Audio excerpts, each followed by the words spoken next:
Kaya, kahit alam kong mahihirapan ng mga anak ko,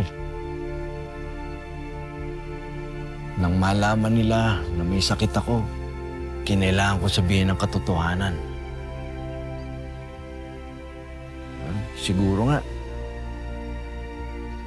ang laki ng pagkukulang ko kay Oka upang magampanan na maging isang mabuting ama. Tay,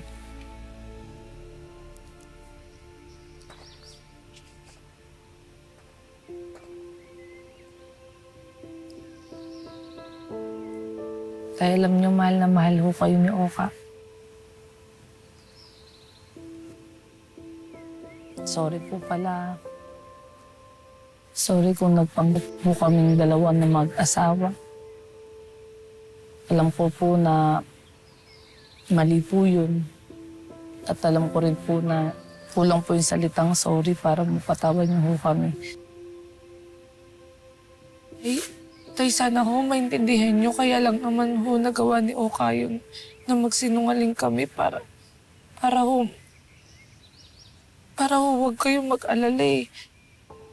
Kasi pag nalaman niyo pong may katuwang siya, sigurado ho siya na magiging masaya ho kayo.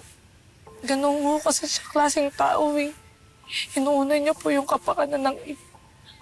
Kahit ho sa Maynila, tay, siya lang ho yung promoprotekta sa akin. Kaya hindi po siya masamang tao. Hindi po siya masamang tao para lokohin lang po kayo, para lang sa pera, para lang po sa pamana. Tay, sorry po. Sorry po, tatay.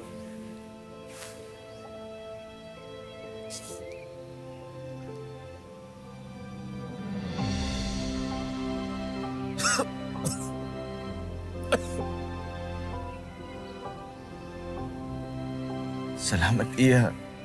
Paliwanagan mo po.